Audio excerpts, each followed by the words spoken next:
better. Let me All the check time. YouTube. All the time. God is good. What? Peace, peace, Only family. because I'm a You're rock in squad street. tune with the MBK. Are we live right now? Presentation coming I'm, up I'm, from our I'm look, sister Ka Ba. Mhm. We got our big bro Chris over here, big bro Jahudi. See, I ain't gonna call you little bro. We got big bro over here, Cause we and live, cause I don't see it. yeah, we live, All right, Mhm. that's what's up. and we gonna have that information because you know we coming into 2019 and we letting the black woman take us out. The black woman is gonna have the last word, not the man. That's So crazy. That's so you sure crazy. we live, bro? Cause I don't see it. Yeah, we not live right now, you know. But when we do go live, it'll be good. We not live though. We can't It be. it It says should. live. It's live. Is you I'm on looking at. YouTube? Hold on. Look on YouTube, bro. You gotta look on YouTube. Make sure. I don't see it on No, YouTube. we're not live yet. Yeah, I knew it because We're not I knew it. I live. don't see the little thing right there. So no, That's we're not. crazy. But Hmm. my Uh-oh. button says yellow. Mine say live. Mine's do too, but I don't know if it's I hope I ain't put this shit on private. It was when you did it. When you did it last. It was on public, right? Yeah, my shit was on public. We was live. Everything was to go. We just had a problem with the joint. Let me- Is anybody on YouTube right now? I'm going right now. I'm on YouTube right now. We're not live yet. Damn, sure ain't. It must be on private. Let me look. I must have put this shit on private. Ain't that some shit? See, now Rod's not pleased with you, man. Nah, Jesus ain't like that shit. He ain't like what I said. Let me see. Guess we have to do it over. No, no, no, no, no. No, it's on private. Take it on private. I'm looking at it now. All right, here we go. Edit. You sure this ain't edit? Yeah, I'm looking at it. It says live, but on your It's thing on. It's unlisted. it says private. It got the link. Damn, it say unlisted on mine. Unless that's the wrong one. Hold up. Let's see if this works. Cause I'm looking at Copper Come joint on right with your now. nasty ass. Yeah. So I'm gonna take it down until we get ready to start up and everything, and then I'll push it up when we get ready to go. We live. We live, y'all. We live. We live, family. Peace and Tell a love. friend. Share the show. Let's go. We got my sis in the building. You don't want to miss this one. Mm. We got on the panel right now my sister Ka Ba, First Lady of MBK, my brother Chris Logic Woods, myself. Where did Robon go? I guess he popped out. Y'all share the show. We about to get it in. You don't want to miss this info. No, don't take it down. We live, man. I'm looking at it. You late, man. We live, son. We was live Yeah. the whole time. Nah, we just went live. Ain't anybody in the chat? I don't see nobody yet. Share the I'm show, gonna Chris. go back to the chat. All right. Share the show, y'all. Let's go. We want to get started. My sister worked hard and diligently on this project right here, so we need as many people in here as we can get. So I'm not trying to start yet till we get it popping. I should have put the super chat on. But yes, we got a special treat for y'all. You see the title. Hmm. Sister Kaba's first MBK live presentation. It's gonna be a beauty. Yes, we are here with our sister Kaba. Y'all, we had a little technical difficulties. We on point. We just want to let you know. We letting the black woman take us out for the end of the year. The black woman is taking us out with some knowledge for the end of the year. That's right. Facts. Peace and love to the family. I had to sit back and listen to my brothers. They're the best. Absolutely the best. You know, these brothers work tirelessly trying to put information out there for the people. So this is just it's an honor, you know, to work around my brothers. You know, it's an honor to be able to do something for the people, for the babies, so we can tell the babies, give this information, give them an illustrative history, you know, of Right. our, you know, we have to try to do that because so many don't. We didn't know so much, and so many of our children are lacking in this type of information right And grown now. folks. And grown folks. And grown folks, definitely. Oh, Can't leave definitely. them out. How we gonna lead them out? They, you know what I'm saying? A lot of times the children are influenced directly by them. So yeah, absolutely, brother. Yeah, true story. This the remix. The Jehudi remix. Let's get it popping, y'all. Come on, we need more heads in here. How many people we got in the chat so far? Watch. hmm Well, it's peace to the family. Because I No doubt. won't, I won't do. I normally, I'm normally in the chat sharing information, Right. conversating with the friends and family, but not today. Today I want to focus on something that's more important, you know, than being, I mean, it's important to be there and give that information, but right now it's more important that I be able to give it to you in a way that you know, in a way that's necessary so that we can understand it. We need this. We need it. So I want to shout y'all all out though. Peace and love to all the family from Sister No doubt. Kaba. We see your strength and your wisdom, your knowledge in them chats. You be keeping a lot of live streams going. I know that Oh, firsthand. mm-hmm. But we not starting this live stream till we get some more people in here though. We'll do this tomorrow. I don't care. Oh We well, ain't, we yeah, ain't wasting this on no little. yeah. Y'all need to share the show, yo. We had a little Share the time on show. our hands. Yeah, we had a little time on our hands today and tomorrow. So, you Hit that know. like button if y'all hmm want to see this presentation, because Yeah, this is yeah. a homeschooling treat right here. That's a new Black Knowledge production. So there's your treat You right already know. there all the time. hmm Then Danny, cut said it we out. should Cut it out. mention. Danny said we should mention the elders and the and the See, Kemetic Aboriginals. it's gonna be that kind of live stream if we don't get more viewers in here. Boy, I'm sorry, y'all. Danny, you crazy. Truth story and the We're gonna start story. freestyling in a minute. Yeah, like all the time. That's what we'll be doing, you And I know. got a whole lot of stuff to talk about, Jehudi, and You you know won't do it. I will not it. allow you to. You will not do it. What You did gotta go to Danny my say? channel for that. What did yeah, yeah. what did Danny say on the last screen? He said Alan has started a fight with everybody. But it's all in love. We all good sports. We You have to be a team sport in this thing, you know? Word up. Everybody hit Yeah. that like button. We about to get started in a minute. I see more people came in. That's what's up. Oh yeah, yeah, yeah. Like, share, and subscribe to New Black Knowledge on YouTube. You know? Go into all the groups that's lacking info and just copy and paste this link in there real quick. Shout out to all the family out there. Shout out. You know? It's We all gonna go on mute. Sister Ka Ba is your show. Take it over. Much love to you, sis. much love to you, my Thank you. brother. Much love. Much love to the NBK family. Much love to the supporters, all those who are tuned in to hear some information, information that's necessary. We're gonna talk about this wonderful woman, Rose Nicaud. Now you can call her Nico, or you can say Nicaud. It's up to you. Because the A and the U, it could go either way. So I was just giving you an option. Now, for me, based in vernacular and things like that, I'm just going to say Miss Rose Nicaud. Okay? I'll say Rose Nicaud, an entrepreneurial pioneer. She gained her freedom and she gained it selling coffee. It's funny of her story because the main thing they did with her story is, you know, like much of our history, it's hidden in places. We have to go and research. And anytime you deal with research, you're dealing with lots of documents, dealing with government records and journals and church records, church documentation, the laws, you know, ordinances.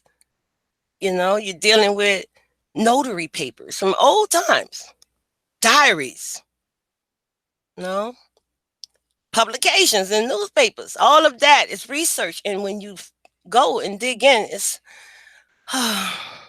you're gonna find out a lot of things that just touch your heart, you know.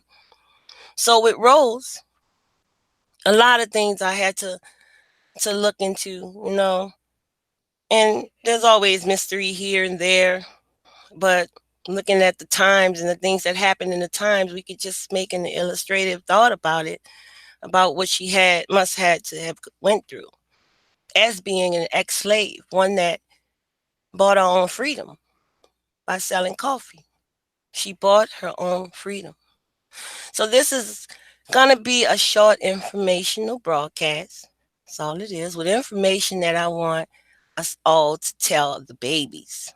You know, so I won't hold you long, just long enough to talk about the great achievements of this woman, Rose Nicaud. She bought her freedom. She emancipated herself. Call her an emancipator. She contracted her freedom.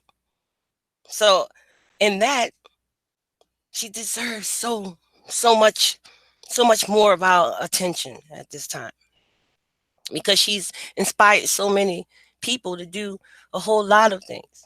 And vending in New Orleans, as many of those, some of my New Orleans family that's tuned in, you know what I'm talking about. The vending is something that's very important. It's been long history we've had with that. We do it right now today in the second lines. We walk up and down, we're selling, we set up portable stands. People purchase trucks and they sell their items. They make their food. They make a modest wage doing it. They don't stop. So this great Miss Rose Nicaud, the first coffee vendor and pioneer of it in New Orleans. And as we'll find out, in New Orleans and a lot of the South, you know, because you won't find records of Rose Nicaud in your public school systems. Yeah, this Western public school systems. You won't find, because that information to them is not important. But it's important to us that we know the achievements that we had here. You know? So, Miss Nicaud, first let me start off by giving you a little bit of history about New Orleans, just a little bit, you know, as a place founded in 1699 by this Frenchman named Sierra de Bienville. Now, the New Orleanians are going to say, Bienville, what?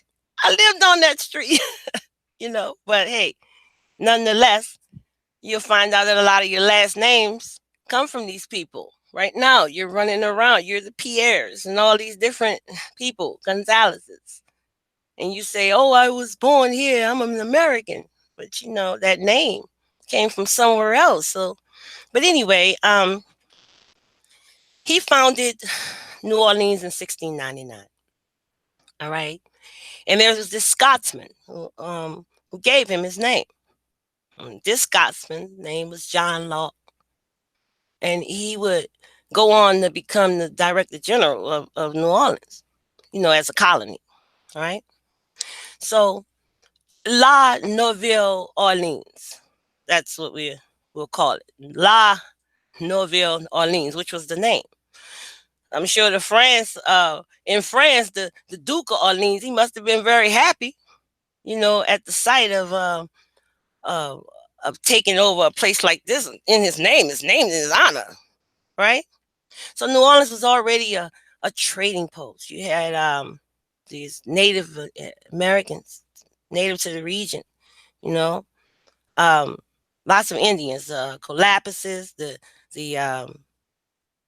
Choctaws, the Chata. You know, you had the Tunicas and the Homas, right? All of these people have had things to happen to them in Louisiana, especially in New Orleans.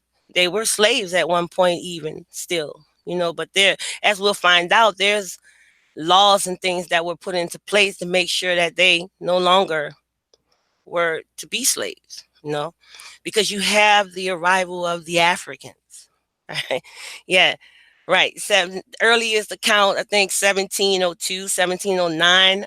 Don't quote me on some of this stuff, right? But I'm in the right area. We got the true story in on deck though. Y'all know it. So in about between 1717 and 1721, you have all of these ships that show up. They bring lots of Africans, 2,000 plus, you know. And see, chattel slavery was already introduced in Louisiana in 1706 by these French colonists. So you have this influx of Africans coming. So in 1719, cargo ships and things like that, they're coming straight from the West Africa and the Senegal, right? They're bringing these Africans because they need people to build up this swampland. There's the swamps down here, right? The labor, they needed workhorses. And that's what the African provided for them. See, the ruling class was that of the English and the French. See, so we were their slaves. They brought us here in chains. Don't ever let anybody tell you that you weren't a slave at one point in your life if you came through a specific people. I'm not talking about if you say you're an Indian, then okay, you're Indian. You wasn't on a slave ship. But we have too much documentation through historical research that proves too much other information. You know, I'm gonna talk about the Jeremy papers down in Hispaniola. You know, all of those documentations that too much proof proving slavery. So to say that that never happened, you know, lets me know that there's a lot of detail that you're missing in your understanding and research of history. So this class of people, these French colonies, right? English and French colonies, they needed these Africans. They needed us to do all of this work. We were the people that built the dams, the levees, you know, everything that required labor. The Africans, we were the builders. We built the city of New Orleans. The African built the city of New Orleans. And I was telling Danny and Robon, when they recently did a presentation on New York and they did the walkthrough, how much it resembled New Orleans. Because people oftentimes forget that when people were leaving the South or trying to escape the freedom, they were going up north, you know? So, I mean, you brought the same things with you.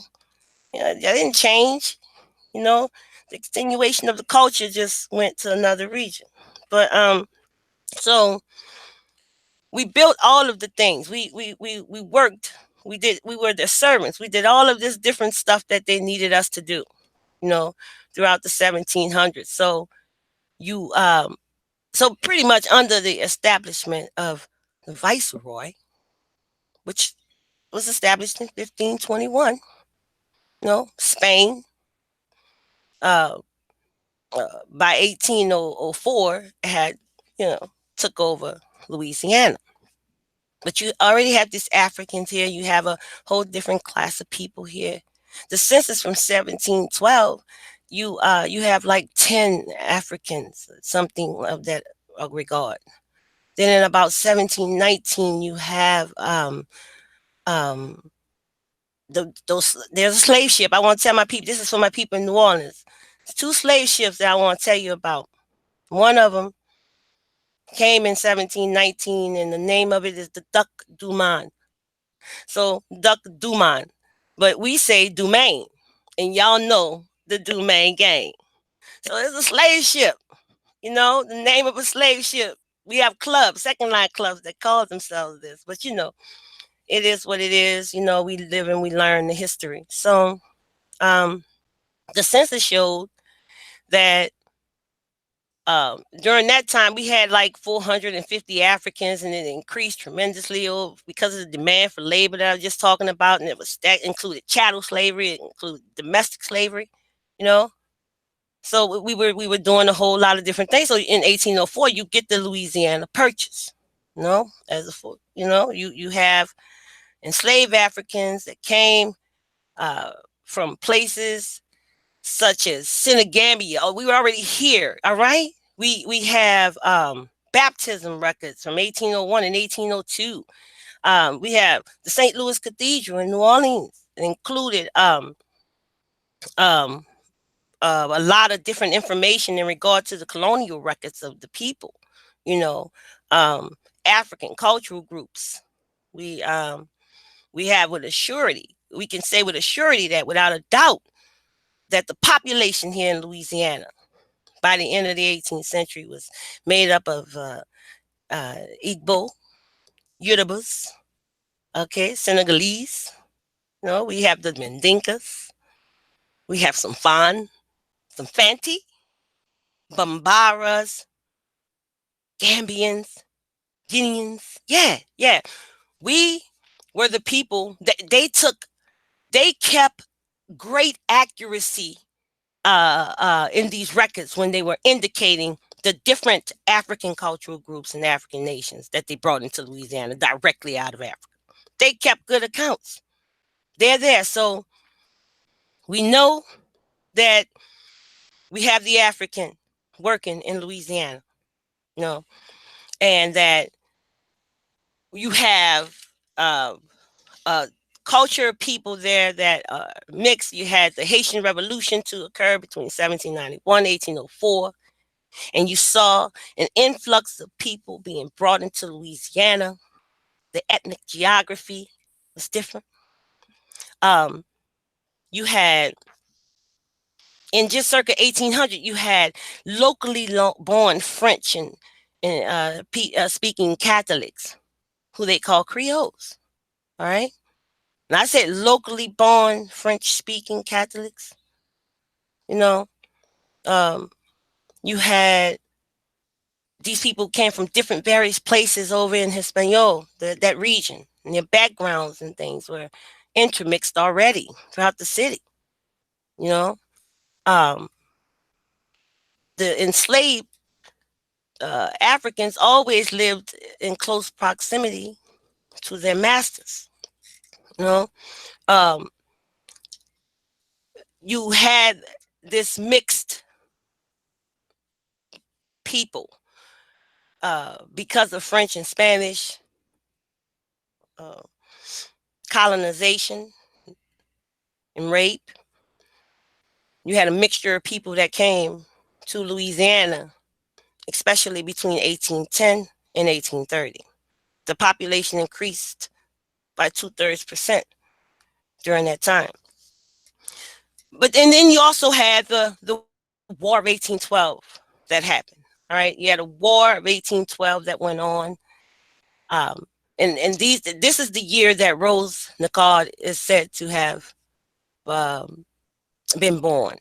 You know, and there's lots of more information we'll find out about Rose Nicaud in up and coming videos. But based off reports in an 1880, there's an 1880 article that states that she died, which would give her a age of 67, which would say 1812 would be her date of birth. So, but what we do have there is we have in the city of New Orleans, in the city directory, we have a uh, a NICAURD family, all right, that we can find as early as 1822.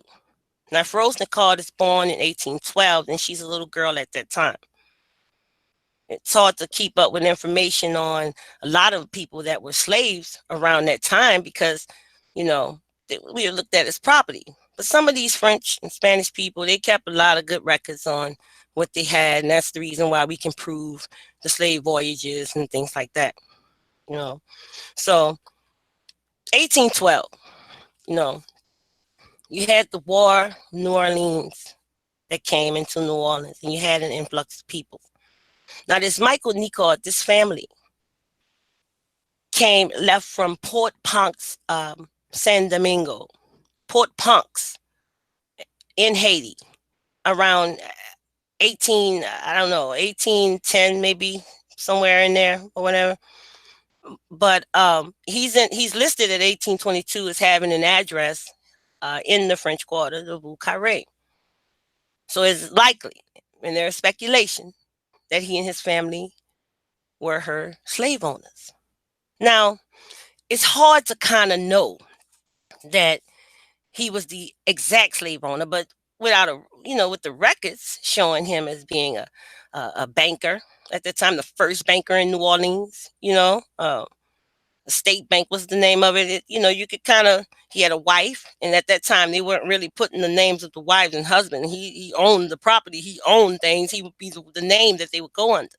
So much is hidden about her life as a young girl.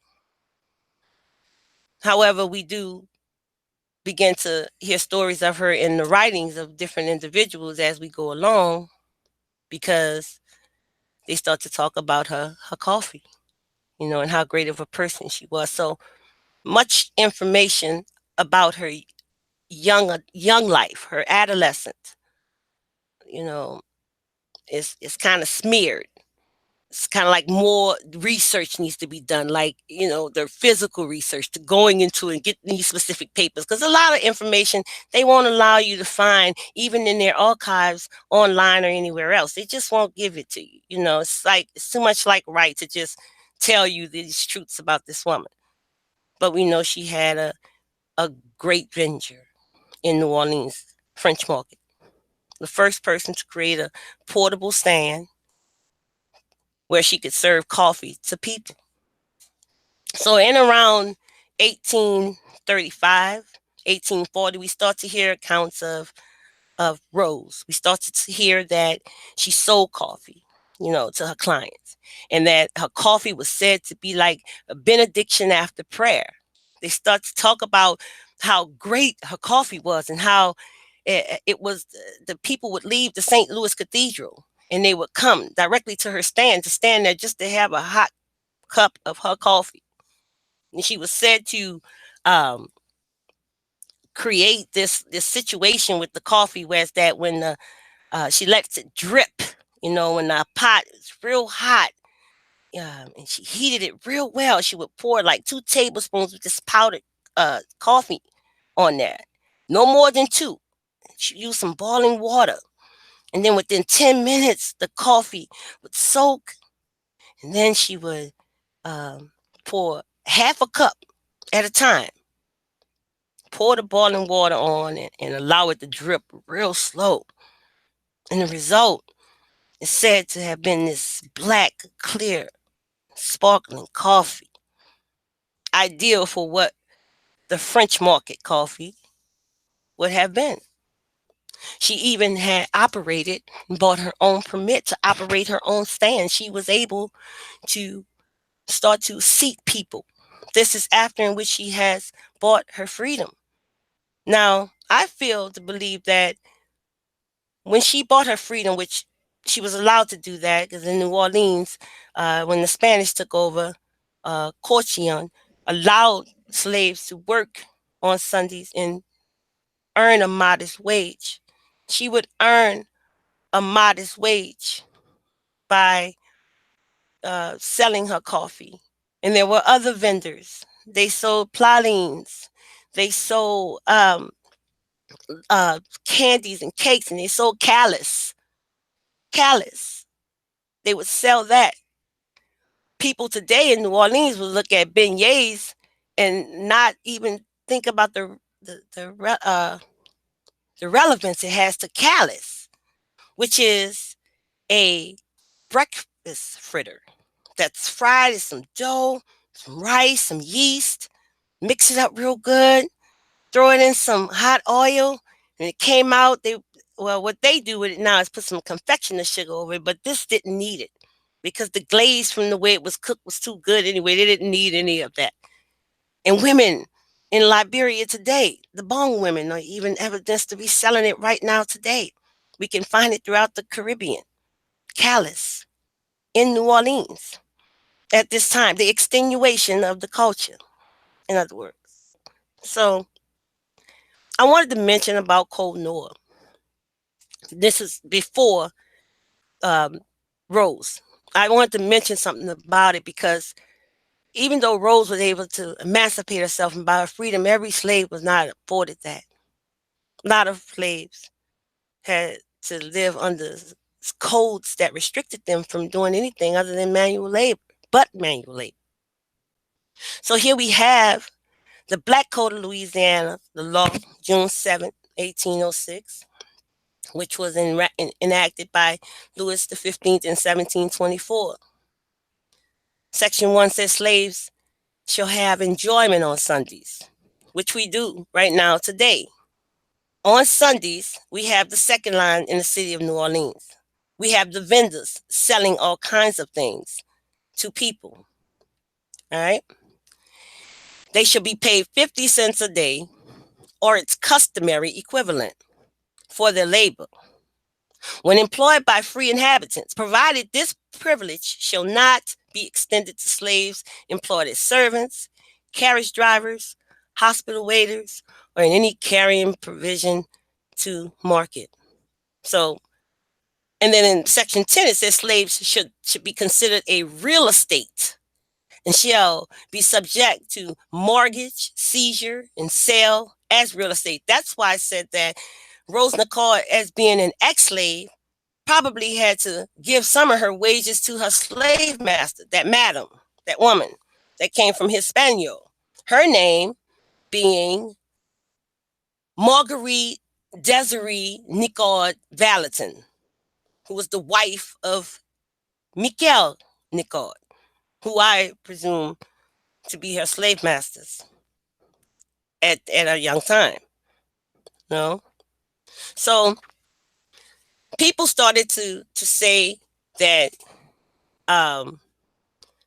this lady didn't start, she had nothing to do with some of the things that would come up later, the coffee houses in New Orleans, the Cafe du Monde. Cafe du Monde is a coffee house here that sells beignets and sells coffees and sell all kind of other stuff now that is in the exact spot where Rose Nicaud was able to purchase her freedom. She was able to buy a stand where she could seat people. And seen here in this picture, in this artwork here, that's Neil Auction Company has, and also can be found at the Louisiana State Museum. It's a depiction of Rose with a couple of gentlemen. And these gentlemen were always these Irish immigrants and different ones that were coming in on the port on the steamboat. You know, those Irish immigrants were also the ones that brought in all of the disease that killed up the yellow fever and stuff that they started to have to build graves. The people were dying. You know, 20 out of 25,000 people, you had 11,000 slaves, which 6,000 of them have died because of this plague coming in, because we were the ones, remember, working on the forts. We were the ones doing all the manual labor on the boat. We were getting their diseases. Hell, they was dying too, you know? So anyway, so this picture here is a depiction of Rose seating her customers, giving them coffee. They're customers now. They're buying her coffee because her coffee was said to be something so great. It was the best out there. And she was the first to start a portable stand to sell it to her customers. And she would call out, you know, Cafe Noir. As she would say, Cafe a latte, you know, to her customers so that they could come. And they would come and buy her coffee. They loved it. She didn't live far from the French market. She lived right there in the French Quarter. You know, a home, I think, on St. Philip between Burgundy and Dauphine streets. Is where we have a listing for her in 1851. Okay, so this area here on this piece of artwork is the exact spot where Cafe du Monde sits today. I want my family from New Orleans to see this. I want you to know it, because I know we've all ran to Cafe du Monde to go and to get some coffee, or to go and to get their famous beignets. But I need you to understand that there was no beignets in the city of New Orleans prior to those women who even followed her suit, Rose Nicaud's suit, and sold callous throughout the city. They were the vendors.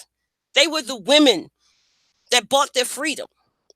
They were the heads of these families that they had, because, of course, they had to do everything they could to keep our men away from us, to keep them working in the fields, to make sure that they're not, you know, so they could come in and bring their cast out their evil and their worst amongst us, because the French Quarter of Carré was a place where you had a people that you had 9,000 refugees that came from Saint Domingue, okay, and it doubled in New Orleans. It doubled the New Orleans population, so it brought in with it a lot of mixed people, okay, of African descent, you know, and it reinforced that whole city's intermixed settlement patterns. There were patterns in the city of New Orleans, and those started to change after the Louisiana Purges. All right, you know, so you have this influx of different people, you know, and so because in some things you can look for Rose Nicaud and you'll see where they're calling her a Creole, right? They're calling her a Creole woman, but she was a slave who had to buy her freedom. So you said she a Creole. You said that anyone native to New Orleans, okay, anyone that was native born was French. I'm sorry, was a Creole. You said that if they were native born, you know, they were Creole, especially if they were a free woman of color, quote unquote, or one that the offspring of one, you know, because even the offspring of one could be even a slave, right? So Rose, you know, Rose in 1851, okay, she was stated as living in New Orleans, somewhere near Dumaine, Chartres Streets, and things like that. And there is a book that was done in 1876 by Leon Fremo. Right? He talked about Rose Nicaud in his book. He just gave some information about her, just same things that I know here. You know, talked about her French market stand. You know, the approximate date of birth. You know, talked about how she would call out Cafe Noir and Cafe a Latte to attract her customers. You know, so and she did this, is said to have been doing this for more than 35 years. So I think that being that she established this spot right here, let me go back to it, right there. She established this spot. And right now, you have $1 billion industry there called Cafe du Monde.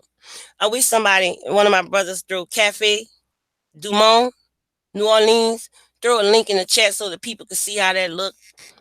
Right now that this woman started, nobody else was there but her. You know? But everything is said to be started by the people who are there. They weren't established to 1865. After she had them told and worked that French Quarter, that French market, like none other. Like only a black woman or of African descent or an African woman would do. You know?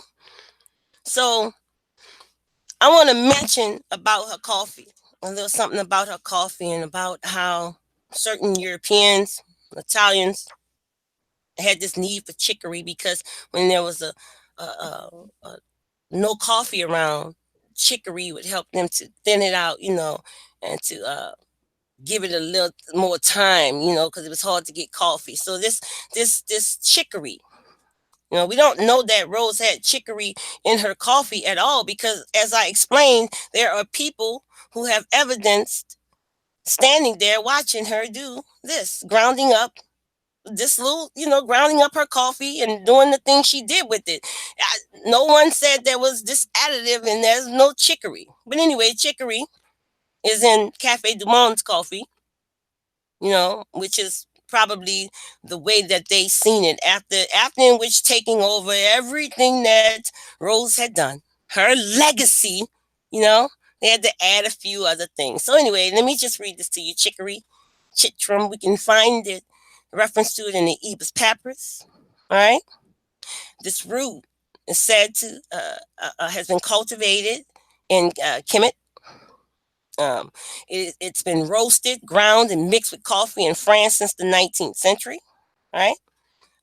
It's a French term, a chicory, and the root traditionally was used on its own in tea or in medicinal remedies to treat jaundices, liver enlargement, gout, and rheumatism, things like that. So I can understand why a lot of people would use it in Europe for different ailments that they may have suffered at that particular time. But we don't have anything that evidences that Rose used chicory. All right. So I just want to go through this right here. Coffee cultivated in Africa as early as the 9th century. Okay, so coffee did not reach Europe until the 17th century, which coincides with what I just said about the 19th century.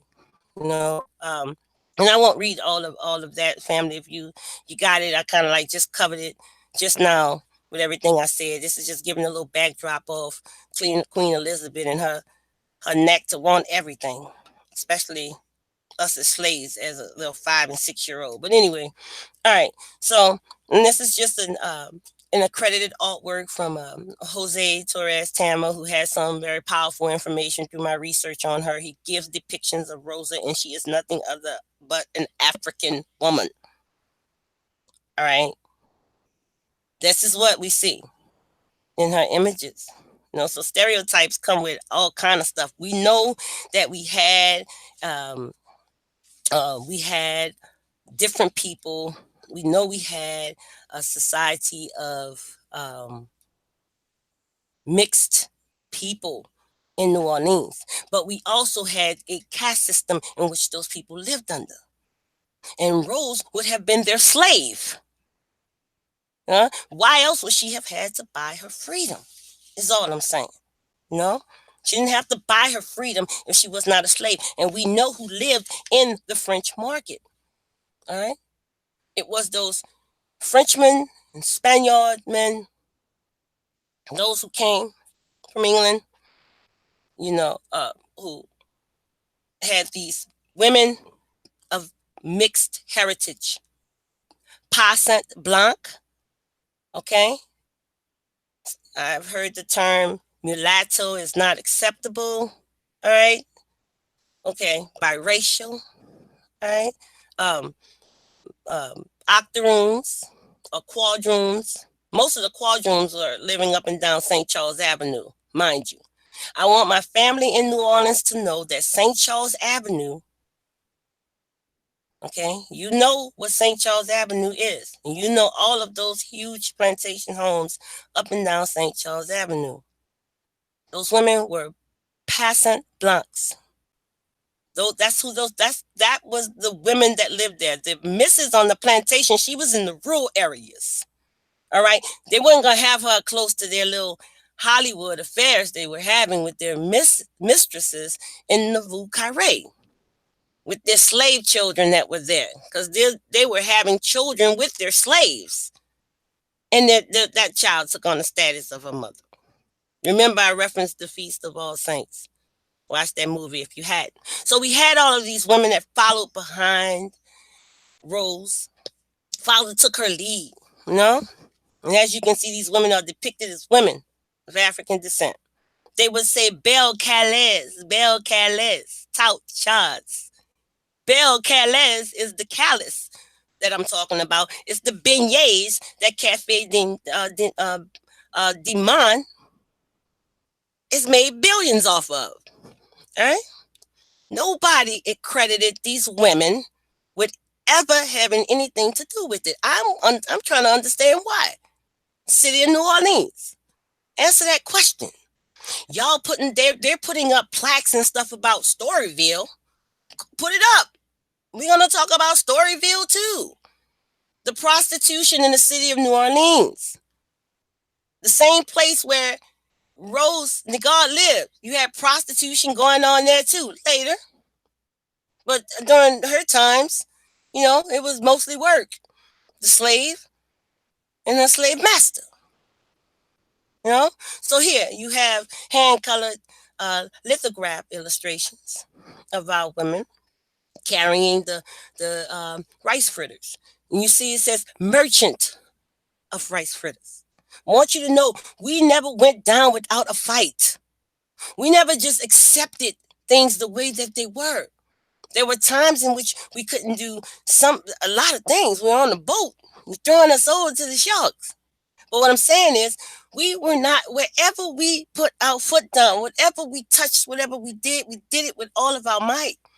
The images here shows how admirable and how honorable we must have been to these people, for these people's lives. So merchant marchands.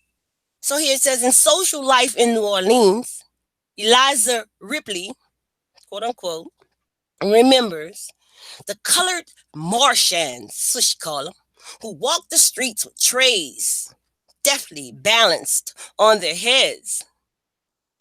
You know what, family? We do this right now today. I'm telling you, there's a lady right now that be at the second lines, and this woman, every time I see her, she has that it's on her head, and she's calling out, "Hey!"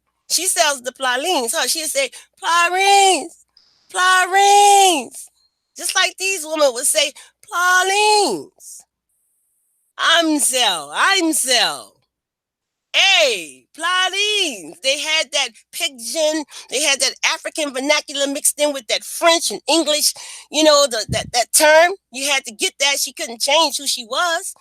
She just had to change how she had to talk, because things like Code Nor, black codes and stuff, restricted them from speaking in languages. But hers would be something close to what it was, because she was said to have been born in New Orleans.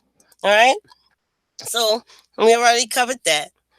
So I want to talk about this, the Africans in colonial Louisiana, the development of this quote unquote Afro-Creole culture in the 18th century. Okay. The term Creole is used here, as it was in Louisiana during the 18th century and antebellum 19th century, to refer to someone born in the Americas, most often Louisiana.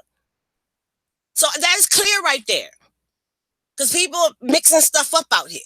You have to come to New Orleans and see all these different tones to really understand what it is. Like, this is really a unique place. Start to do research on that in particular before you just jump out there saying, "Oh, this person is that one's that." Anyway, people born in other colonies were generally called by a name referencing that place of origin. It was common to specify the place of origin of an enslaved person, and the Creole identity indicated an enslaved person raised in the culture and customs of Louisiana. Okay? Following the Louisiana Purchase, the term also served to distinguish Francophone Louisianians from the newcomer Americans. All right? The word Creole is in these senses was not indicative of race. I'll say that again, because I need people to stop saying it. And and I know a lot of people gonna latch on to say, "Oh yeah, I'm Creole," because they want to be everything but African. And I don't have a problem with that. Just stay away from me. I'm fine. I'm African. So the word Creole in these senses was not indicative of race. It could be used to refer to people of any race. Did you hear that? Oh yeah, I know you're saying doesn't matter, it's just one person. There's countless different authors saying the exact same thing. And I'm not saying that there's countless Bibles that's saying a lot of things too. There's a different way in which we approach research, and how we look at things and how things are perceived. We look for the underlying root cause. We look for the proof, We don't just go off the first thing we see. I don't. Kaba don't do that. All right? It was only after the Civil War that the phrase Creoles of color was popularized as a designation for specific groups of people of mixed race Louisiana heritage. It is from this usage and the eventual dropping of the words of color, they dropped those words of color, that the word Creole came to connote the possessions of some African heritage. All right? So just look that up, family. There's this book here I have on the top right-hand corner, Exiles of Home. All right? I know it looks a little blurry, but, research, that's what it is. A lot of stuff look blurry to me sometimes. And I don't even wear glasses, man. I don't need them to see. Okay? I don't have a problem with it. My daughter has them. She got that from my father, though. I'm just being funny, family. So anyway, and the one under there, the Louisiana Creole, look clearly. You can clearly see some differences between these people and say that a person of African descent, those who came from the Senegambia. I'm talking about the people who are here that came as the Senegalese, the Yorubas, the Igbos, okay? The Mimbaras, the Mandinkas. Yeah. We did yeah. Okay. So let me finish going, family. So as I was saying, this chart right here, and this comes from author Ann Ulerton, Free Women of Color and Slaveholding in New Orleans, 1810 through 1830, Louisiana State University, and Agriculture and Mechanical College. Says here, this chart shows that 41% of free women of color were from Saint-Domingue.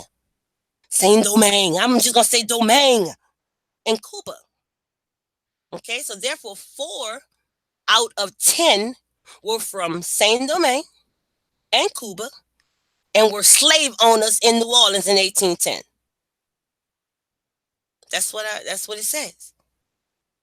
It can be proven. So they left from there and had an advantage when they went to New Orleans as a slave owner of someone that looked like them, you know, somewhere down in their history. But they had to distinguish themselves because a lot of times the slave lived in close proximity, again, with the slave master. And in the case of the French market, the French quarter of New Orleans, where Rose lived, she would have been living in the slave quarters. And her master, you know, it's kind of tricky right there, you know? Because that woman could have been a woman of color, her slave master. Okay, so let me keep moving, family.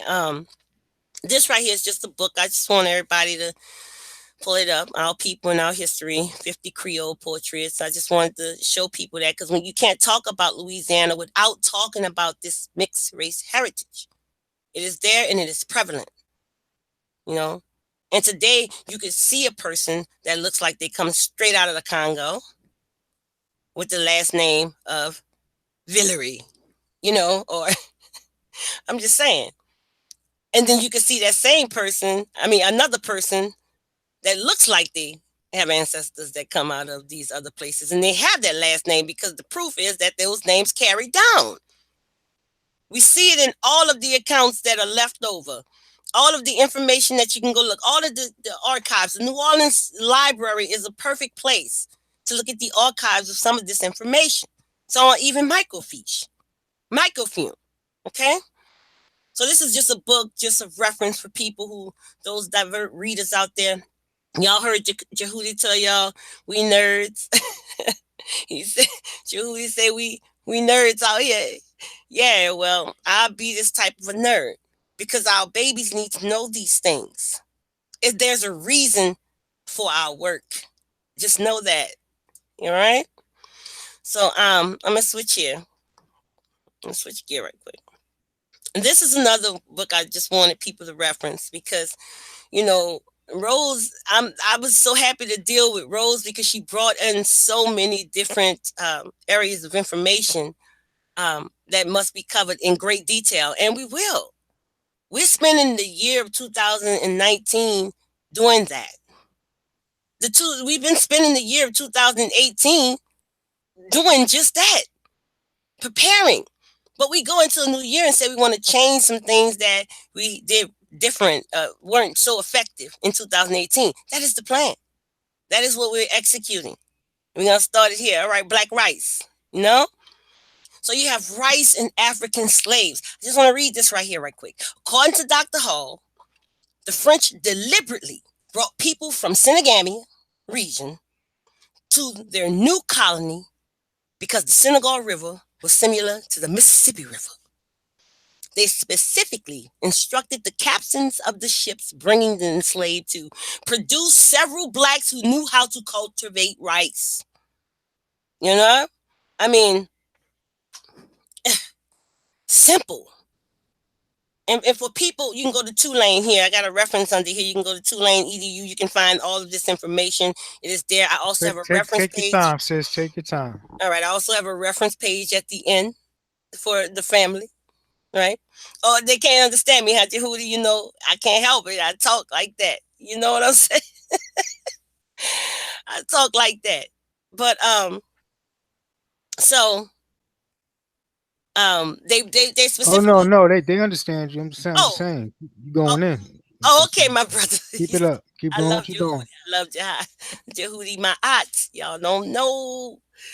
It's already, you better know. But anyway, so they specifically said who they wanted, how they wanted them, where they wanted them from, and everything. So here it says, and also it's produce several blacks who know how to cultivate rice, and also bring 3 or 4 barrels of rice for seeding, which they were to give the company of the Indies, upon arrival in Louisiana.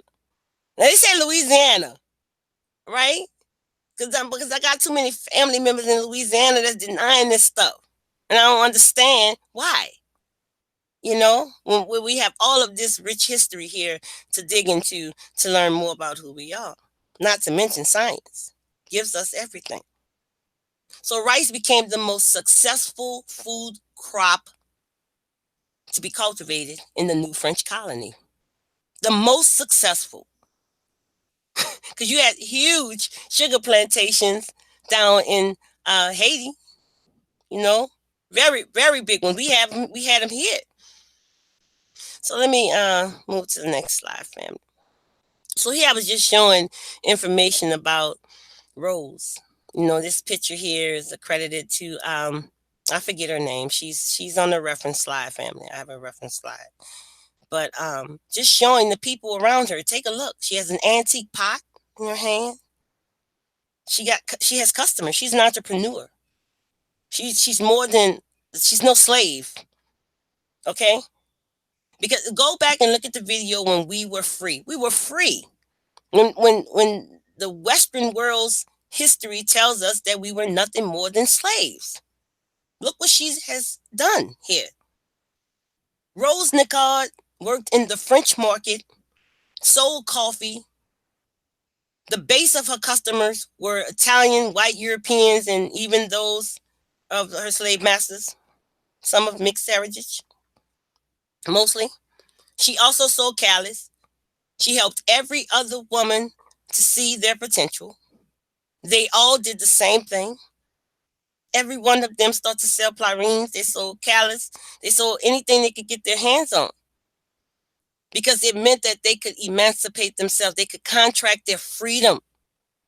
And that was necessary. And this is where she was. This is St. Louis Cathedral. It's a picture, guys. Just something I found for you guys. She and you know what, to be honest with you, right now, this whole area here looks the exact same way. So New Orleans is actually lives in its history. Yes, New Orleans lives in its history because those same houses from the 1700s are still here. You know what I'm saying? You got the St. Louis Cathedral, the same exact one where they were. No, you got those same carriages just right there. See those carriages? You can go to New Orleans right now and you can purchase a ride on them. And they're gonna take you around on a slave ride. That's what I call it, a slave ride. Because the person who's giving you the story is not a griot. He's just a storyteller of his own story, not ours. You know, so it's important that we know the difference. You know, so let me go to this next slide, family, and see what I'm talking about. Okay, so here is a book in which I found. It's an old book from 1855.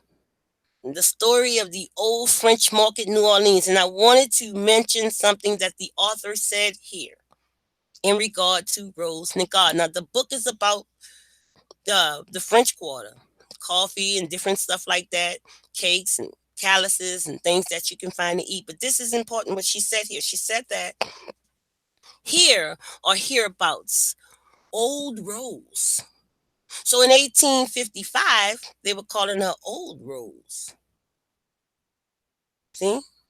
old rose, whose memory is embalmed in the amber of many a song and picture and story, kept to the most famous coffee stall of the old French market. Yeah, Cafe du Monde. That's right. You know, she had the oldest one. She had the oldest stall. And for researchers out there, it's what she said here. She said, whose memory is embalmed in the amber of many a song and picture. So there's a lot more to find out about Miss Rose. Anyway, so she said, kept the most famous coffee stall of the French market, right? She says, she goes further to say here, she was a little negress who had earned the money to buy her freedom from slavery. This is what she said. She said she was a little negress.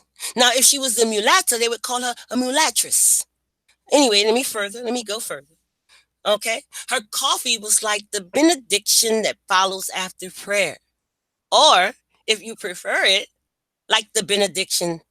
I'm sorry, yeah, the Benedictine after dinner. It was something to see that black old rose. Yeah, that's what she said. She didn't cut no corners.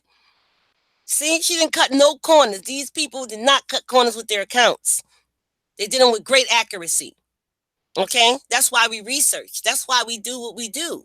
Because we know when they made the statement that if you want to keep something from the African or the quote unquote Black American or the Black person in America, put it in a book.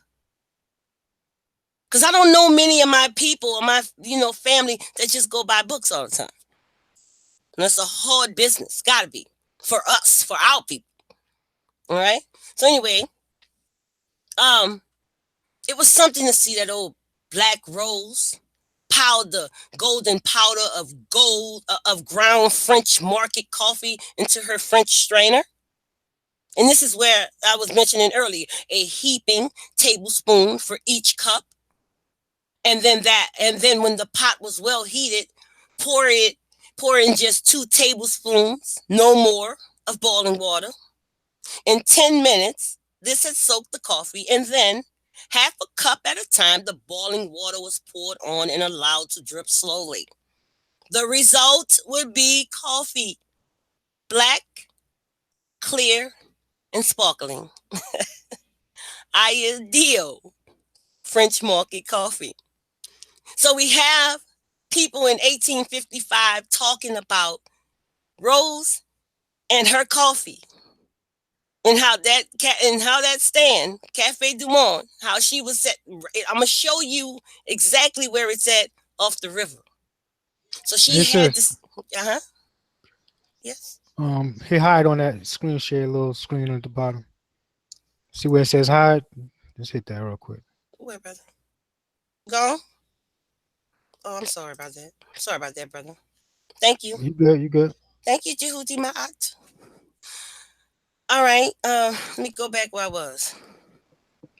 Um. Oh yeah, I was just letting y'all know that I was gonna show you, you guys, where she lived at off the river, off the port, where the slaves would come in and be auctioned off all throughout the French market. All right. And I had some notes, family, more notes, but I really kind of left them alone, you know. Um, okay, so here is that callus I was telling you about. Now, all my New Orleanians out there, every last one of y'all, and those who come to New Orleans and who went to Cafe du Monde and bought the beignets. What is this? It's the same thing. These African women did not get credit for anything that they did. They got credit for vending. I'm glad they did, because we're going to make sure that we hit a home run with all this information for our babies. Believe that, you know? But this is callous here. It is the same as the beignet in the French Quarter. They just use a lot of other stuff. You use dough for it. You grind it up. You know, our women use the little cooked rice. They use some yeast. You know? And theirs would be so good too. You really didn't need the white confectioner shit. You didn't need we didn't need it. We didn't need it. I'm going to show y'all when I get out of this presentation, I'm going to show you exactly a restaurant in New Orleans that's selling it to this very day. So let me keep moving, family. And these are just some pictures of the bong women in Liberia who also cook the callus. All right, things like that. We see images of our women in the 1800s. We see the extenuation of the culture. Again, in New Orleans and all throughout this diaspora, we see it. It's nonstop, you know. Our women working and create the agriculturalists, horticulturalists. We did those things. See, here's a 1886 edition of Century, where they detailed one of our women who sold the callus and the pralines, and she's referenced as, if you can see here, a marchand. And if you remember earlier back in the slide, they called them colored marchands. See, the French women would say more of the marchand. You know, the Spanish women would call them the mulattress, negress, la negress, right? So I think we covered this already in the free persons of color. I said here that Rose was only free due to the fact that she contracted her freedom. The emancipator, entrepreneur, pioneer woman of African descent. You know, I mean, it's important that we realize that, because you're gonna find so many of our people have this idea of what it is to be a Creole, but then there's the Creoles of color, you know, and things like that.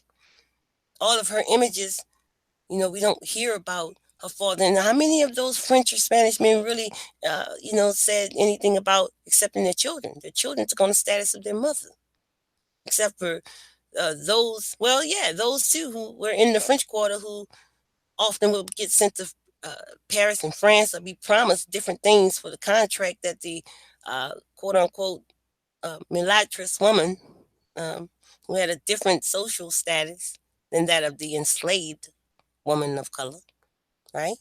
Or free woman, or woman of African descent. There was a clear distinction. They didn't cut no corners with that. 3 different systems happening in one place. And you wonder why we have so many different people. I'm the one that told everybody that coming up as a little girl, one of my best friends was a girl who, her mother looked like me, and her father, yeah, he was Spanish, of Spanish descent. But remember, these people were put in the same situations and living amongst us. And she looked just like her dad. She took on all his physical affinities. She had his hair, she had his color. You know, she looked different from us. But her mama, you know, she had everything else for her mom too. You know what I'm saying? She was one of my best friends. And her last name is Augustine. All right? They're still carrying the same name. You see? You see? So let me read this part. The census of 1721 provides no listing of any free person of color, but in 1722, a free man of color was convicted of stealing, indicating that there were free people of African descent in Louisiana at least as early as that year.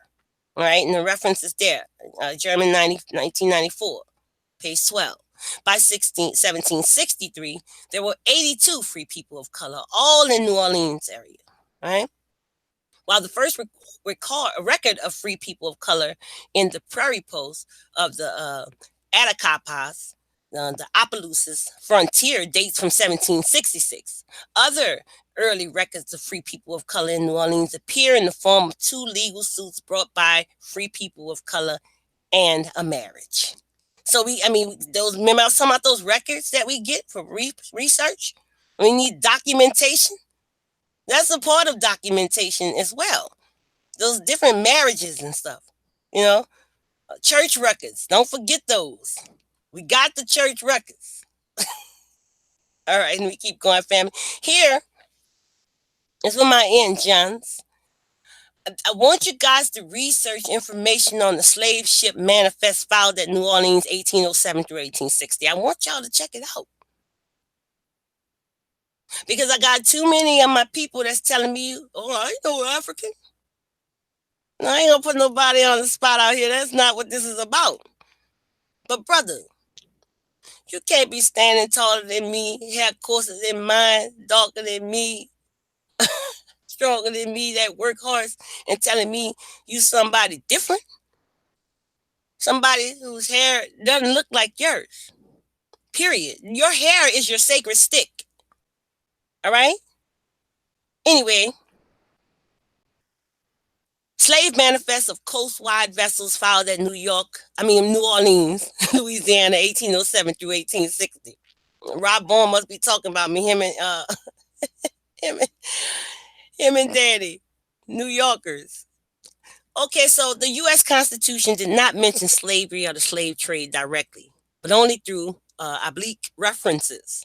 One of those provisions was Article 1, Section 9, which states that the migration or importation of such persons as any of the states now existing shall think proper to admit shall not be prohibited by the Congress prior to that year 1808, but a tax or duty may be imposed on such importation not exceeding $10 for each person. So you have a lot of different information that tells you we were here. There's so much we could go study. I don't want to talk to anybody in 2019 that says that there were no slave ships. Don't say anything to me, please. Please. I'm telling you, Facts. any video that I happen to see where someone is saying something like this, immediately, I probably unsubscribe from the entire channel. So gear up and just, count me in. Judy, right, brother. We've been on that for a long time. Like we're wondering, wait a minute, like really, we really have some serious problems where people don't understand, anything. And they kept saying cognitive dissonance, cognitive dissonance. Well, I think, hold on, let me step over here for a minute. I think it might deal more with something that Francis Cress Welsman said, but I'll tell you about it later. But anyway, so the book, this is a good one to get cash for blood. This is the Baltimore to New Orleans domestic slave trade. Remember, we were leaving from the South going up north. So when people say, oh, y'all, people in Baltimore, y'all kind of, we got family up there too, I'm sure. There's no ifs, ands, and buts about it. It's just not. All right. So then you have Walter Johnson, Soul by Soul, Life Inside the Antebellum Slave Market. That's another good book. I wanted to reference it for people to, put into their bookcase and, just get to studying, because that is what this is about at this point, So here we have a free Black woman of color. This is where Rose would be. Rose would be right amongst these people, selling her. Well, she would be in the French market. She had established her own portable. She had established a stand where she would seat people. So she was the pioneer, but these people are representation of exactly what she was, who she was, how she dressed, free Black women, Louisiana, 18th century, wearing a tignon or shignon, whichever one. And these are New Orleans African American plotting vendors as entrepreneurs. They were entrepreneurs. They weren't sitting. They were not. These women were not slaves. They established a system where they could make money to get away from slavery, to get away from that. And then on Sundays, it was like the best day for them. That Sunday was the day in which they could go out and they could make all kinds of money. You know what I'm saying? They could sell their product. They could walk through. They could, they could do a whole lot. And I'm absolutely knowing that when they were making their money, ain't no way they were gonna give their master most of their money. Ain't no way, because they were able to make it.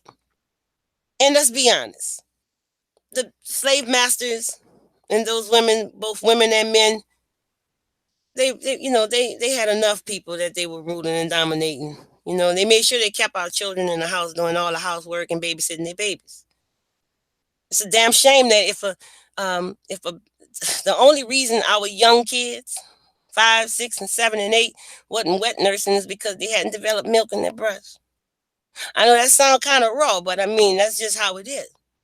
Because they had them babysitting their babies at that young age. You know what I'm saying? So this is what we have, family. I mean, I just, I want people to understand that this is not a fake history here of these women, these vendors, these entrepreneurs, and how they set the tone for what is happening in the French market right now today in New Orleans. And depictions of them are everywhere. I'm gonna show you a few in just a minute, but let me keep moving because, family, I don't want to really keep y'all too long. I want to read something from this book called The French Quarter, La Naville, Orleans, Congo Square. Right? I'm gonna go to chapter 8. Give me a moment. All right, I'm gonna go to chapter 8. Take your time. Take your time, sis. I'm gonna go to chapter 8 and I'm gonna read this because this is how they looked at us. All right, this is how they felt about us. And I mean, we never even think, nothing of it. It kills me. But I do what I need to do. Just keep trying to give my people that information, give them something to think about. Because even the trees in New Orleans have a story.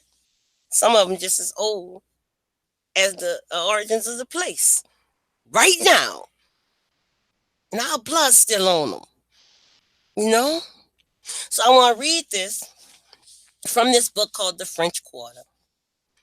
It was a German trader, because all kind of traders came there, because remember, you had the black stock on the black market, right, in New Orleans. So his name was J.G. Fugel, okay, German trader. And he saw the slaves dance Congo in February 1817, right? Rose would have been about 5 years old at the time, right? And there was an influx after the Louisiana Purchase. They needed more help and they needed more work. And, yeah, they didn't need help because they weren't doing anything except for buying and selling us. Anyway, so he wrote this in his journal. He said that our dances were certainly curious to a European, particularly to a European. So then he came again in April and he saw us that same year, and he described us as this. He said, their postures and movement somewhat resembled those of monkeys. One might, by a little imagination, take them for a group of baboons. Yet as these poor wretches are entirely ignorant of anything like civilization, for their masters withhold everything from them that in the least might add to the cultivation of their minds, one must not be surprised at their actions. The reaction, the recreation is at least natural, and they are free in comparison to those poor wretched slaves of their passions.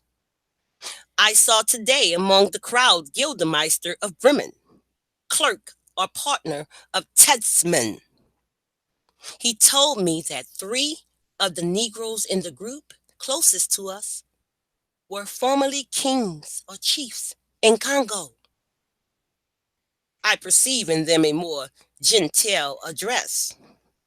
They are richly ornamented and dance extremely well. Yeah, we was dancing the bambola. We was dancing the Congo. And that's how they were talking about us, because they were coming there to buy us.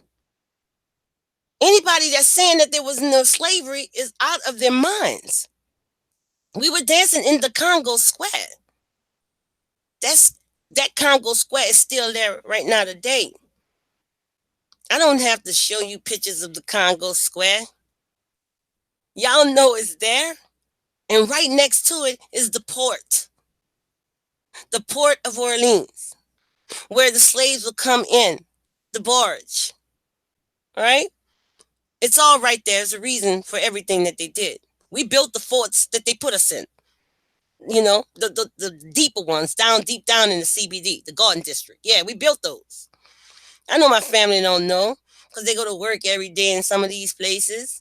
They work in lots of different jobs, rather be executive or not. This is the facts is the facts.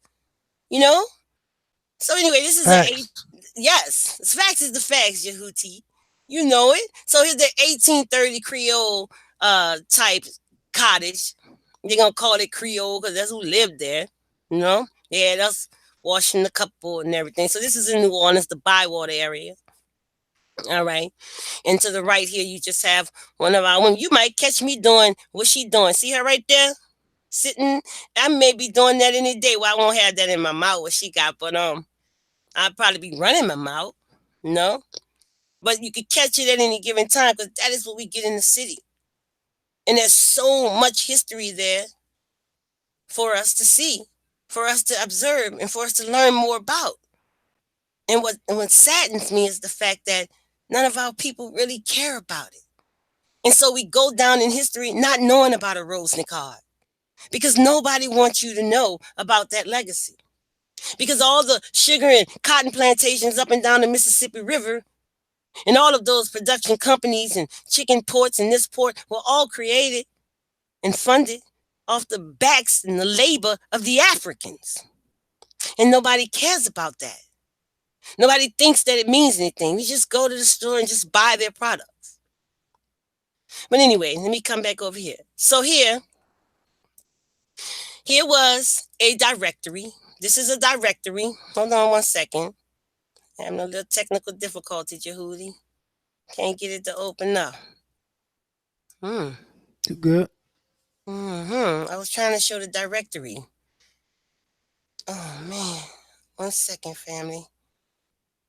Oh, I knew it. It's a link. Yeah, it's not gonna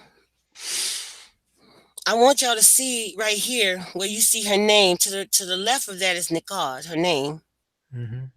And it shows here where she lived. St. Philip, Dauphine, and Burgundy.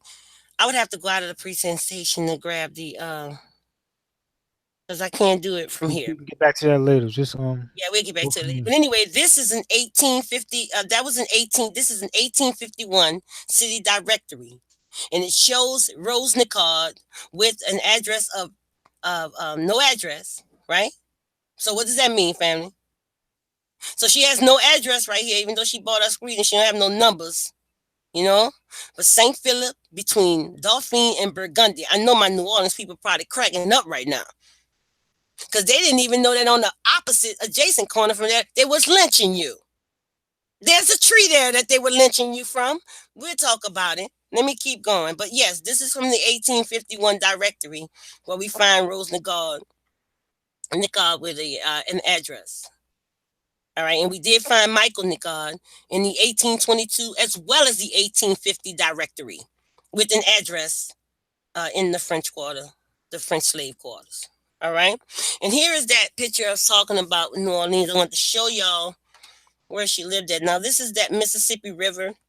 This is the dock right here where they would bring us in. The Congo Square is like over in here on this area. It's not, you would have to see the word Elysian Fields. So Esplanade is here. So Rose would have lived on St. Philip's, which would be right here, this street, right here, going down. And she would have lived between Burgundy, right here, and Dumaine, right here. So she lived right here on this street, right here. So she got 1, 2, 3, 4 blocks. Then she's at the riverfront where the slaves came in. Bam, right there. This is the French market. This is where she had and set up her stand number 16. Okay? She bought her freedom. She set up her stand. This is where Cafe du Monde is. I'm sorry. This is where it is. I apologize. So she lived here. I was looking for it. You see? Dumaine. St. Philip's between Dumaine and Burgundy. Right here. Somewhere right in here. She stayed in this area. And then she go down a little bit and make this right. This is Cafe du Monde. This is the dock, main important dock. This is the French market right here, where the slaves would come in. Right here, you got a bunch of fortresses where they would hold us at, all up and down here. But this is Cafe du Monde, and this is where she would set herself up. See that 1850s house? It says Cafe du Monde. This is where she was, right next to the Jackson Square. This is Cafe du Monde is where she was. That was her spot. And nobody told us nothing about it. Nobody put it in the nobody put it in the books and told us who she was. And I think that is just it's so hurtful. I told my daughter, she knows. She said, Mom, really? The coffee? a black woman? I said, no, African. Yeah, her. She's the one. She said, I can't believe it. And then one day, I was in the attic getting something out. And when I came down, I heard her talking to her little friend. And she said, did you know? Yeah, tell your mom. You like Starbucks. I like Starbucks. But a black woman started setting up the portable stand. I heard her. It made me feel so good, family. It made me feel so good to know. Okay, so anyway, so Cafe Du Monde was here. This is also the dock where the Irish immigrants were coming in on the steamboats for work and everything else they were doing, pick slaves and buy property, and they were bringing in all their diseases.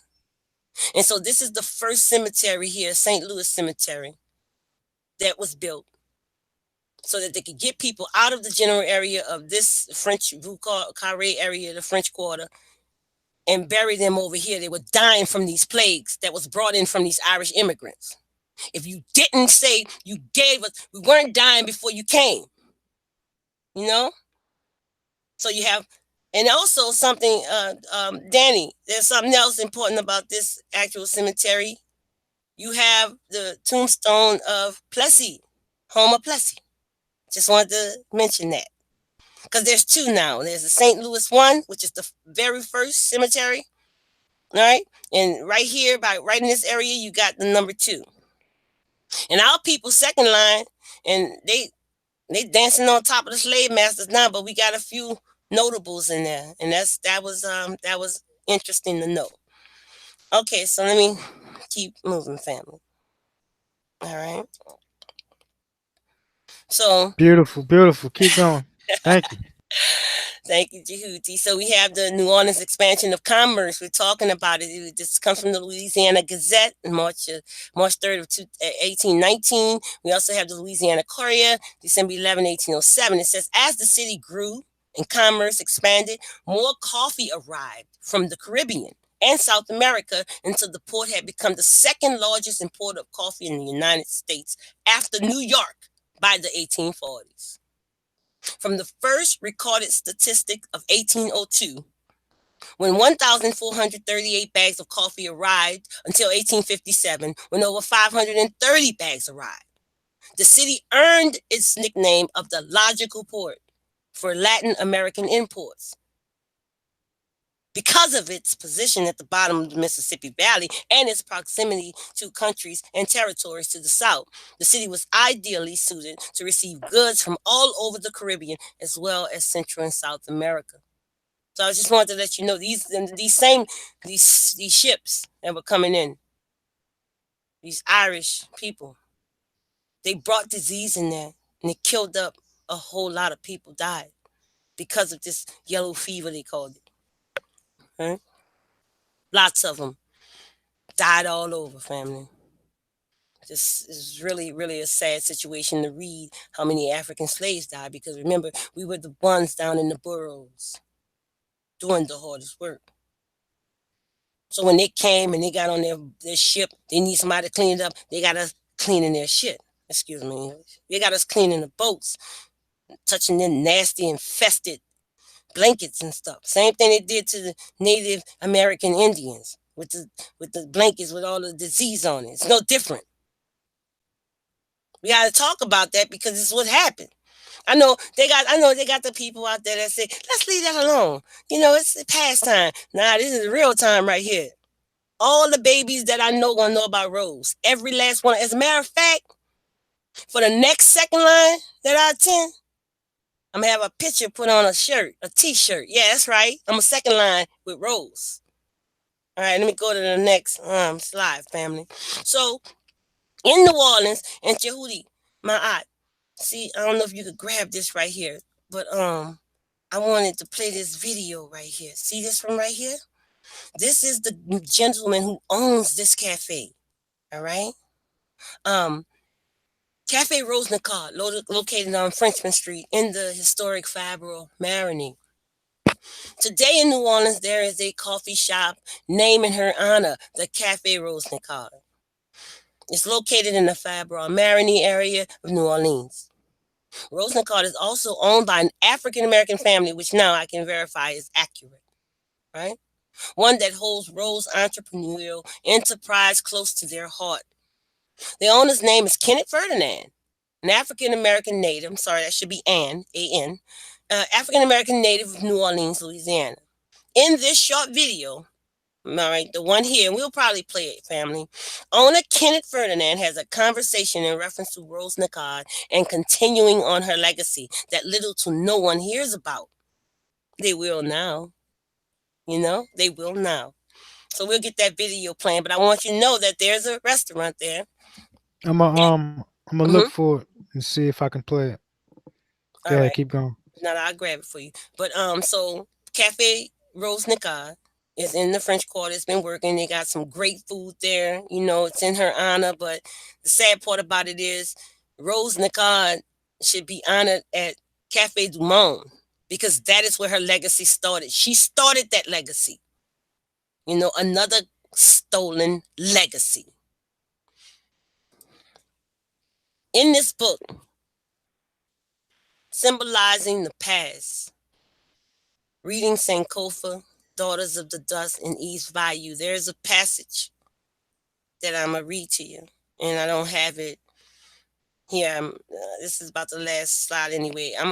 Once the presentation ends, family, I'm going to go directly to that book, okay? Symbolizing the past. I have it. I just can't get to it right now. I don't want to get out of this whole little presentation. But I'm going to read a passage to you. Rose Nicaud, I found information on her in this book, and I'm going to read it to you. And I'm going to read some other things to you about how we, as Black women, have always rebelled. We've always rebelled against the vicious enslavers. We didn't just sit there and take anything, and we damn sure didn't want it. But we were in this situation where we were at the mercy of these people. So I'll read that to you, family, when we end the presentation. It's really short and everything, but it'll just add to the bill. Family, we almost done. All right, here, family, is the first African Baptist Church of New Orleans. When Danny and Robon and Jehudi and the family and BK, Seneb, the brother Chris, the sister Africa, all of the family in the MBK family, we talk about we were free. When we talk about we weren't just doing anything, we care for our dead, we care for our deceased and our widows, that we established our own sanctity. We had to establish our own sanity. We had sanctuaries in which we did that. This is the first African Baptist church in New Orleans, founded in 1817. It is the oldest continuous African American church in Louisiana. Now, I know right here you look at it and say, is it abandoned? It's abandoned? Well, restoration and conservation started after Hurricane Katrina. So they have changed it up a little bit now. But this is the picture I wanted to use for my own personal reasons, right? So, but this is that church, right? So it says here, societies of former slaves own their own tombs. That's right. That's right. The first African Baptist Association, the Missionary Benevolent Society, and the Male and Female Lutheran Benevolent Society. You can find this information in this book, The History of Louisiana Negro Baptists from 1804 to 1914. But there's a couple of churches that were established early on that Rose may or may not have been a part of. There's the part 2 that comes to that, family. You know what I'm saying? But we know that we'll learn more about her as we go on because her story don't stop. As a matter of fact, I'm speaking her into existence. So let me keep moving, family. And this is what I was talking about. So research tells us, it speaks of a September the 15th, 1880 edition of the Daily City Item, which includes Rose Nicaud of 185 Bourbon Street. This is a different time. This is 1880. So somewhere along the line between 1851 and 1880, she changed, but she was still in that general area where she ran her market. My thinking is they ran her down because of her legacy and took over. because 1862 was the establishment of Cafe du Monde. Okay? Anyway, so it is said she was 68 years old, which would put her birth year around 1812. She is described as having frequently worn a tignon. And for those who don't know what the tignon is, it is the head wrap. It is the scarf. It is. It was put into. It was. We were told at one point that we needed to do it by Creole half white women. They was telling us we need to cover up our hair. They couldn't stand I'm telling you, but it wound up being a wonderful thing. It wound up being It wound up being something so endearing, you know, and with a long history of it we had. So good they did that. We're glad they did that. Okay, so the tignon, which is a sort of turban, they use the term turban, you know, that Creole, mind you, I said Creole women of the time were required to wear. The Creole of colors were required to wear them, not those other Creoles, you know. And remember, there are also these those who worked in the quadroon balls, who were part of the quadroon balls, the mistresses of all of these different men who did not wear them. Look at the movie A Feast of All Saints. They did not wear these, but their slaves did. All right? And a lot of times, that slave child was for that father. And I already said it in the video, The Mulatta of New Orleans. She would mistreat them. She did it. She did it. It's on too many accounts, and it continued on. It continued on. It's in the minds of some of the people in New Orleans right now today, a specific caste system based off color and complexion. You know? Anyway, so she was, okay, these women were required to wear them along with a starched calico dress and a white apron. You know? So we doing a little bit more work. This is the Library of Congress. Y'all know we only deal with real primary information. We do not go and Google search and pull up nothing just because it's there. That's right. We do critical analysis when looking for research. You're not gonna find us in the burrows of blog talks all the time. I ain't saying blog talks don't have a lot of going on, because blog talks are you get great information from them, but people don't have the attention to really sit back and listen to a WordPress or nothing. They want to see. Some people are just visual learners. They learn more by seeing. But then when you can't see and you got to hear, then you have to apply what you've heard. Take some notes down. People don't like to take notes down. They don't take down notes, Alan. Rob on, they don't write down anything. They don't care about that. They just want to memorize it. Everybody want to memorize it, you know? So we almost finished, family. Let me get out here. So part 2 of Rose Nicaud, the great entrepreneur, you know, definitely, you know, look out for that. Because I know the NBK family, and I love the NBK family. I know it's going to be a great thing because I got so much help, so much assistance with everything that we do. The brothers and sisters are just so great. You know what I'm saying? We have developed these working relationships. What it is we all have a certain way that we correspond with our reality. You see? And that we try to find the best way to do that possible so that these working relationships that we've developed can endure. So let me finish, fam. Okay, so there's a meaning to our work. There was a meaning to Rose Nicaud's work. There was a meaning to everything that she did. Her meaning was she had to emancipate herself. She had to buy her freedom. You know? How would she ever know that the thing she was doing would be talked about today or never talked about? She never thought that. She never sat back and said, hey, you know, one day I'm gonna be a superstar. People gonna talk, because she knew the time showed her. An ex-slave, I can only imagine what she went through in her life, and I'm gonna tell you about it.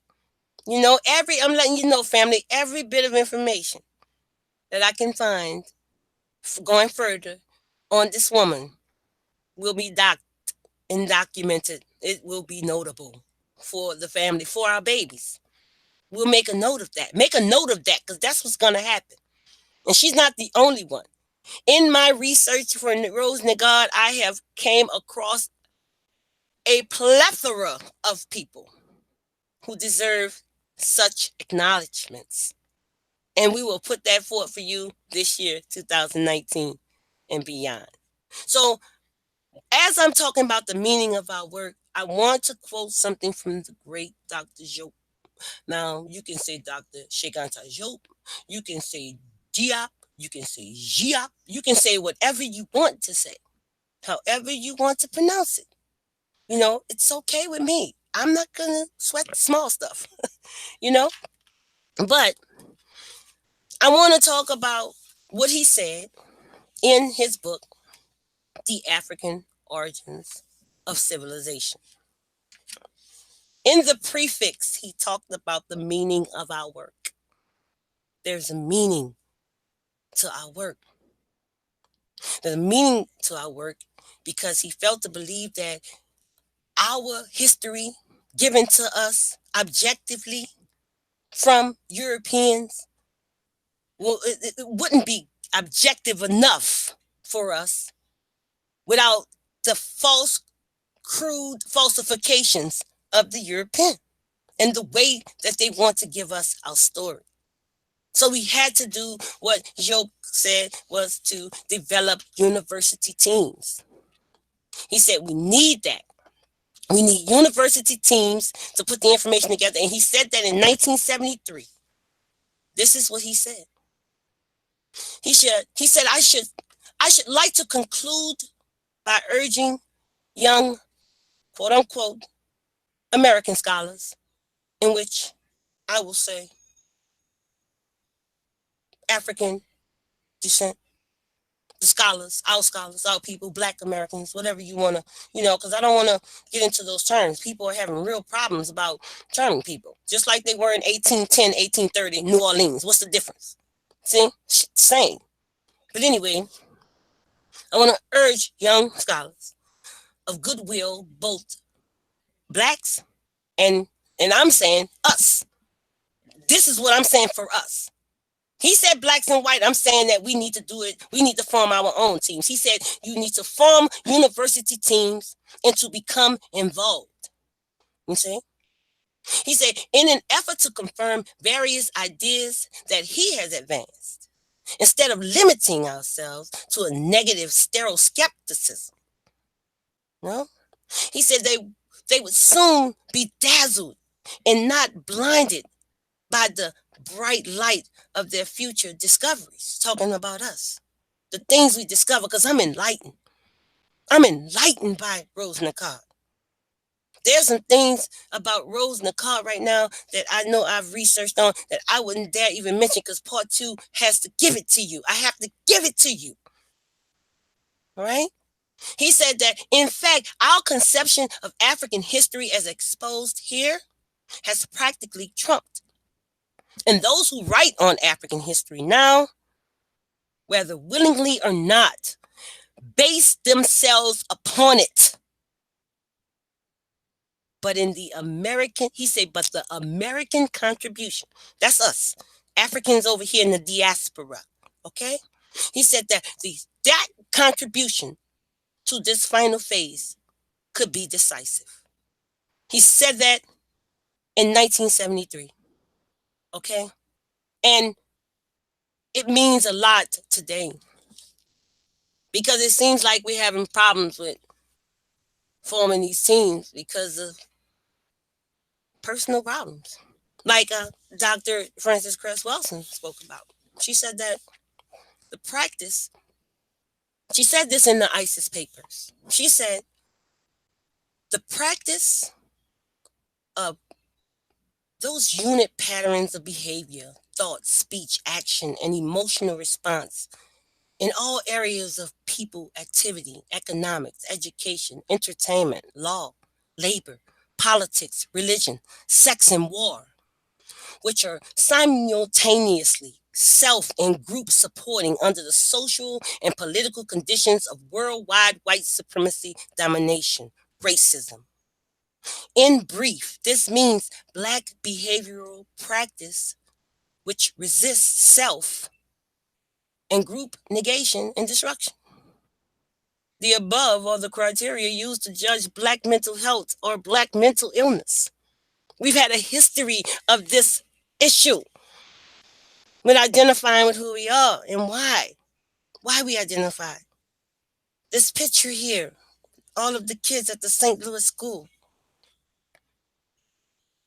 It's hard to find that today. I mean, I'm not saying there's not a lot of homeschoolers. There's many. There's a lot of homeschoolers everywhere, all over. But just for a norm to see all these children and their educators all look just like them. We're far-fetched. We can't find it. We can't find it. It's very hard. So, family, I want to end this production by saying I appreciate you all coming out today to hang out with the NBK family. I want to say peace and black power to everybody. Everybody that's in the chat, all of my family members that I know that came out to support. Everybody. I want to say peace and black power to you. I appreciate you tuning in. I want you to like, share, and subscribe to New Black Knowledge. Get your friends to subscribe if you haven't. Hit the like and hit the thumbs up on the video. Share it with your babies. We need to know these things. And so with that, I'll let my brother Jehudi take over. I appreciate y'all. Love y'all very much. This is your sister Ka Ba, and this is an NBK production. Peace, family. Yeah, that was fire. Can I drink? Hold on. Can I sip a little tea right now? Can I sip a little tea? Can I sip a little tea? Oh, you can sip a lot of tea. Sip you some yak. Thank y'all, brother. Thank you very much, man. Thank you. Good bill, Sister Ka Ba. It's just our voice, man. It's the voice. It's that voice. Thanks, yeah, Alan. down south, Negroes. You definitely need a part 2 to this. You know what? It is the pidgin. It is the French and Spanish. We have to pronunciate all those terms, and then the African vernacular. So it's mixed in, and there's some other things. So it is what it is. I can't change that. I don't sound like a white woman. I bet you that. Nah, I'm sorry, y'all. I'm just kicking it, but I appreciate everybody I appreciate that Ka Ba flavor, Yeah, I appreciate y'all, and I appreciate my family at NBK. The man himself, NBK, my brother True Historian, my brother Rob Bourne, Allen, my brother Jehuti, my aunt, the brother Chris Logic. I call him Logic. Brother Rabon, Seneb, my brother Seneb, and all those who couldn't join in with us. And this is I appreciate y'all support for being there with your sister, because y'all know, no doubt. This is what it is. So I didn't want to keep it too long. I had some your other first things. live presentation was fire. That's all I gotta say. I appreciate you, my family. So we appreciate now, if y'all want me to, I can share the screen and I can go into that Sankofa verse that I wanted to talk about. Go ahead, quick. Get it. All right. Get it. All right, let's see where it's at. All right, family. 1 second. Here we go.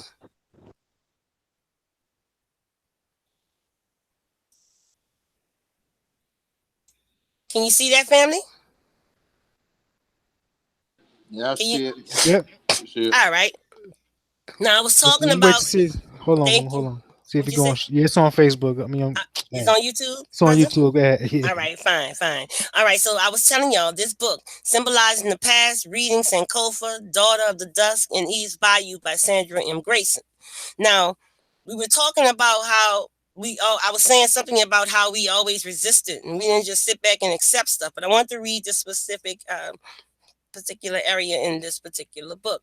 And you guys can access these books off of Google if you want to and purchase them. But this particular area said one of the ways that Black women resisted slavery was through revolts.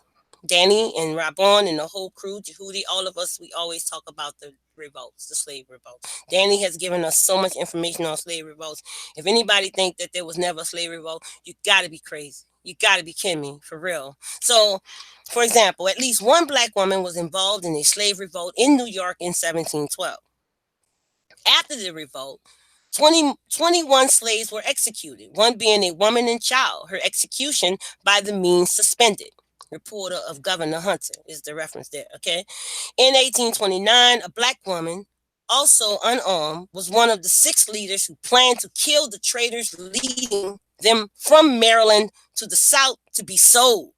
So even though we ran and we were in places like Maryland, they were trying to sell certain people down south. It was, it was a lot of shit we was under. Okay, so 2 white people, the leader and a guard, were killed, and most of the slaves escaped. However, a posse captured the slaves, and all 6 leaders were sentenced to be hung. On November 20th, 1829, the 5 men were lynched because the women were found to be pregnant. The woman was found to be pregnant. She was permitted to remain in jail for several months until after the birth of the child, whereupon on May 25th, 1830, she was publicly hanged. All right. Black women were also involved in fights with the militia. In South Carolina, for instance, a black woman had a child. Both fugitives were killed during a confrontation between a body of militia and a community of fugitive slaves. In other cases, a woman would rebel in a manner commensurate with the work demands imposed upon her. She gets stubborn like a mule and quit, or she would take a hoe, knock down the overseer, and hit him across the head. Another form of existence. That's my kind of talk. I like this. Yeah, keep going. Another form of resistance was to poison the master. Many black women had knowledge of and access to poisonous herbs, gleaned from Africa, as well as women, Indian, and other American lore, which they transmitted down through the generations. Fox Genovese 306. So, while white residents of South Carolina were so concerned about this issue that in 1751 they amended the Negro Act of 1740 as follows: any black who should instruct another in the knowledge of any poisonous root, plant, herb, or other poison whatever, he or she so offending shall, upon conviction thereof, suffer death as a felon.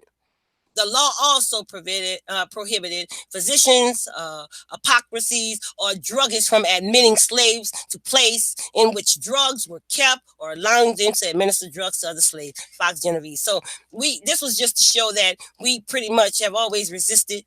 We could have, we could have killed the slave master just cooking. I'm just saying, So I just want to get out of that, family. But I'm gonna drink a little water right now. Yeah. I can go. I mean, y'all Put some already water on the mic. The mic is on fire. Look, I could go. I could go because I back in the day when growing up in the city of New Orleans, growing up in my family, we used to be at church and all kind of other stuff, and I was in the choir. As a matter of fact, I was the president of the choir at one time. Hey, at that time, I didn't even believe in the Christianity, but I knew one thing. They needed me as the musical ministry in there because it was something that I had that the people needed. And there was something that the people had that I needed at that time. So I don't talk bad about different people who believe in different religious ideologies and things like that because I understand where I come from. But I do know this much right here. It gets us nowhere today by pushing it upon our young children. We need to push this type of information on them so they'll know their self-worth. And that's all I got to say, family. That's right. With that being said, nothing else to be said, yo. Yep. Peace and love. 2019, we coming, baby. I appreciate you very much, my brother Jehuti, for coming in and helping me and Rabon. We appreciate you. We appreciate you. Yo, thank you to everybody that came through in the chat. Stayed the whole time. All right. That's what's up. And I want to give my brother MBK, Daryl, much love to you, my brother. I know you've been busy. That's the man there who keeps all of this, keeps all of us going. You know what I'm saying? I give much love to my brother, much respect to my brother. I love my MBK family. I appreciate the family out there that's supporting. And it's black power and black empowerment from your sister Ka Ba. Black African power. We out of here. Peace.